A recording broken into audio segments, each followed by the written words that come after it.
જે રીતે જમ્મુ કાશ્મીરમાં નિર્મમ રીતે સામાન્ય લોકોની આતંકવાદીઓ દ્વારા હત્યા કરવામાં આવી, આ ક્રૂર અને પાશવી જે ઘટના બની છે એનાથી આખો દેશ શોકાતુર છે।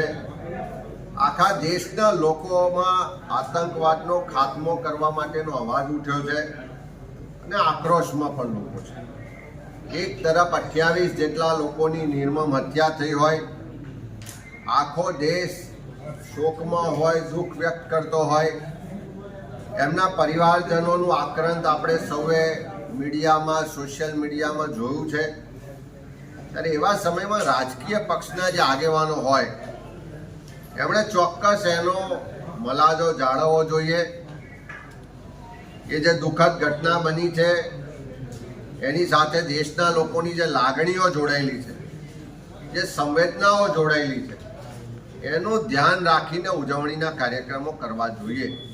હું માનું છું કે રાજકોટમાં જે રીતે ઉજવણીના સમાચાર આપના માધ્યમથી મળ્યા છે એ બધા જ નેતાઓએ, આગેવાનોએ પોતાની જવાબદારી નિભાવવી જોઈએ। એક તરફ આખો દેશ, આખું રાજ્ય અને આખા દેશના લોકો આ નિર્મમ હત્યાઓને વખોડી કાઢતા હોય, એના માટે દુઃખ વ્યક્ત કરતા હોય, આપણે બધા જ લોકોની સુરક્ષા માટે ચિંતિત હોય અને એવા સમયમાં આવી ઉજવણીઓ કોઈના જન્મદિવસની કરવી હું માનું છું કે યોગ્ય નથી। અમિતભાઈ, એના થોડા સમય પહેલા એટલે કે સાંજના સમય પહેલા ભારતીય જનતા પાર્ટીએ શોક વ્યક્ત કર્યો હતો, મીણબત્તી પ્રગટાવી હતી જાહેર રસ્તા ઉપર, અને ત્યારબાદ આ કેક કટિંગ કરવામાં આવ્યું। શું કહેશો?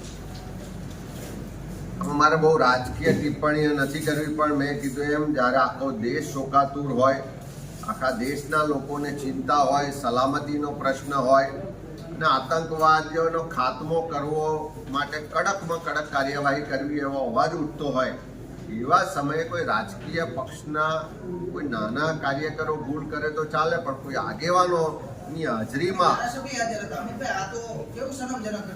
કોઈ આગેવાનોની હાજરીમાં આવા ઉજવણીના કાર્યક્રમો થાય હું માનું છું કે યોગ્ય નથી। આખો દેશ દુઃખમાં છે, લોકોની સંવેદનાઓ રાજકીય પક્ષના આગેવાનોએ પણ સમજવી જોઈએ।